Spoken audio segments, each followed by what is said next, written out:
A Song from the Heart, the Sons of Korah. Psalm 85 is a song of deep meaning. It is found in the book of Psalms. This book is like a songbook for God's people. Many psalms express strong feelings. They talk about joy, sadness, and hope. Psalm 85 is a community prayer. It is a prayer for the whole nation. The people are asking God for help. They remember God's past kindness. They hope He will be kind again. This psalm guides us through that journey.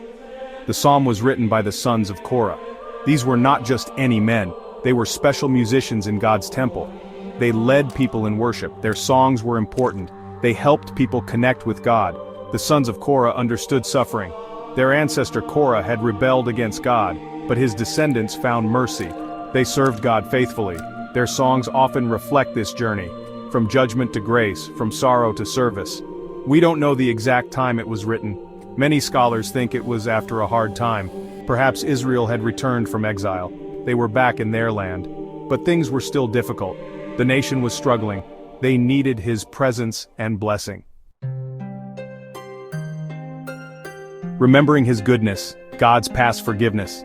The psalm begins by looking at God's past actions. Verses 1 and 2 are full of thankfulness. The people say, "Lord, you showed favor to your land." This means God had been good to them. He had blessed their nation. He restored the fortunes of Jacob. This speaks of a big change. God had brought them back from a bad situation. He had turned things around for them. Remembering this was important. It built their faith. Then the psalm speaks of something even deeper. It says, "You forgave the iniquity of your people." This is about sin. The people had done wrong, but God, in His mercy, forgave them. He covered all their sin. Imagine a blanket covering something completely. That is what God did with their sin. He chose not to see it anymore. This is a powerful picture of God's grace. Forgiveness is a gift from God. It brings healing. Starting the prayer this way is very wise. Before asking for new help, they remembered old help. This reminds them of God's character. He is a God who saves. He is a God who forgives. This memory gives them courage to ask. Turning from anger, a plea for renewal. After remembering God's past mercy, the psalm shifts. It talks about God's anger in verse 3. It says, "You withdrew all your wrath, and you turned from your hot anger." This shows God's power and His choice. God had been angry because of their sin. His anger is righteous, but He chose to turn away from it. He did not let His anger last forever. This was an act of great mercy. The people recognized this. They saw that God had held back His full judgment. This was a sign of His patience. He gave them a chance to return to Him. The memory of this past turning from wrath is crucial. It shows God is not defined by anger. He is defined by love and mercy. His anger is a response to sin, but His desire is always to restore. This understanding gives them hope. They need Him to turn His favor towards them again. Now the psalm moves to a direct plea. In verses 4 and 5 they cry out, "Restore us again, O God of our salvation." A cry for new life, longing for joy in God. The plea for restoration continues with great passion. Verse 6 asks a powerful question, "Will you not revive us again?" This is more than just making things better. It is about bringing new life. Like a plant that was dry and dying, they are asking God to breathe life into them. They want a fresh start, a spiritual awakening. They know only God can do this. This revival is their deepest desire now. The reason for this revival is beautiful. It is that your people may rejoice in you. Their ultimate goal is joy, but not just any joy. They want joy in God. True lasting happiness comes from Him. It comes from knowing Him. It comes from being close to Him. When God revives His people, they experience His goodness. This naturally leads to great joy. This joy is a sign of God's presence. It is a taste of heaven. Verse 7 continues this earnest prayer. "Show us your steadfast love, O Lord." The Hebrew word for steadfast love is hesed. It means loyal love, covenant love. It is God's unfailing, faithful love. Section 5, listening for His voice, the promise of peace.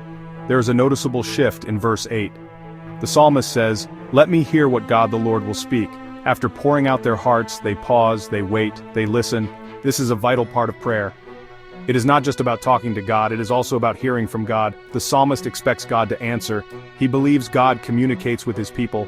This quiet listening is an act of faith. It shows readiness to receive. What does the psalmist expect to hear? For He will speak peace to His people. This is a wonderful promise. God's message to those who turn to Him is peace. Not turmoil, not condemnation, but peace. He speaks peace to his saints. These are his holy ones, those set apart for him. God desires well-being for his children. This peace is shalom. It means completeness, harmony, and flourishing. It is a deep, all-encompassing peace. However, this promise of peace comes with a condition. But let them not turn back to folly. Folly means foolishness, especially the foolishness of sin. God offers peace, but to enjoy it, people must walk in his ways. Section 6, Divine Harmony, where love and truth embrace. Verses 10 and 11 are among the most beautiful in all the Psalms. They use powerful poetic imagery. Steadfast love and faithfulness meet. Imagine two dear friends meeting after a long time. Steadfast love, or hesed, is God's loyal covenant love. Faithfulness, or emet, means truth and reliability.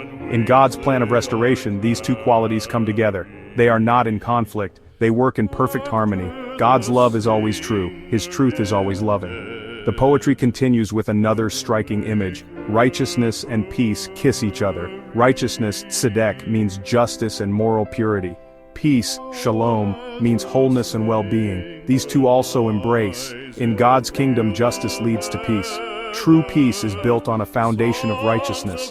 When God restores, he doesn't just make us feel better, he makes things right. This kiss signifies a deep, intimate reconciliation. It is a beautiful picture of God's work. Then the psalm describes how these qualities manifest. Faithfulness springs up from the ground. It is like a plant growing from the earth. This suggests that truth and reliability will become natural. Section 7, The Land's Blessing, God's Good Gifts Ahead. The psalm moves towards its conclusion with strong hope. Verse 12 declares, "Yes, the Lord will give what is good." This is a confident statement. It is a firm belief in God's generosity. God is not stingy, he delights in blessing his children. The good he gives is comprehensive. It includes spiritual blessings. It also includes material blessings. He knows what his people truly need. He provides it abundantly. This is a promise to hold on to. As a result of God's goodness, something wonderful happens, and our land will yield its increase. This speaks of fertility and prosperity. In an agricultural society, this was vital. It meant good harvests. It meant enough food for everyone. It meant economic stability. The land itself responds to God's blessing. This shows that God's restoration affects all of creation. When people are right with God, even the earth flourishes. This is a picture of shalom. Verse 13 describes God leading the way. Righteousness will go before him. Imagine God walking, and righteousness is like a herald. It prepares his path. It announces his coming. God himself is perfectly righteous, and his actions create righteousness. He establishes justice and order. Section 8, Psalm 85 today, a timeless message for us. Psalm 85 was written long ago, but its message is not old. It speaks to us today. We live in a different world, but our hearts are much the same. We all experience times when God feels distant. We all know what it is like to long for something more. We all need God's mercy and forgiveness. The feelings in this psalm are universal. They cross cultures and centuries. This makes it a psalm for all people. We too need restoration in our lives. We make mistakes. We sin. We drift away from God. Like the people of Israel, we need to be brought back. The psalm gives us words for our prayers. It teaches us how to cry out to God. It shows us the importance of remembering his past goodness. It encourages us to ask for revival, for a fresh touch from God in our own lives, and in the lives of our churches and communities. The longing for revival is deeply human. We see brokenness around us. We feel it in our own hearts. We want to see God's glory more clearly. We want to experience his power. Section 9. Our unfailing hope, comfort in God's steadfast love. Psalm 85 ends with a powerful sense of hope. This hope is not wishful thinking. It is firmly rooted in God's character. His love is steadfast, as the psalm says. This means his love is loyal and unchanging. It does not depend on our feelings. It does not depend on our circumstances. God's love endures. This is the ultimate source of our comfort. We can trust a God whose love never fails. He is always faithful. God's past actions are a strong guarantee for the future. The psalm reminds us, he has forgiven. He has restored. He has shown mercy. Because he has done these things before, we can trust he will do them again. Our God is consistent. His promises are true. This history of his faithfulness builds our confidence. When we face new challenges, we can look back. We remember his power and his love. This gives us strength to believe for today. The beautiful meeting of God's attributes is his ultimate plan, love and truth meeting, righteousness and peace kissing. This is the world God is creating.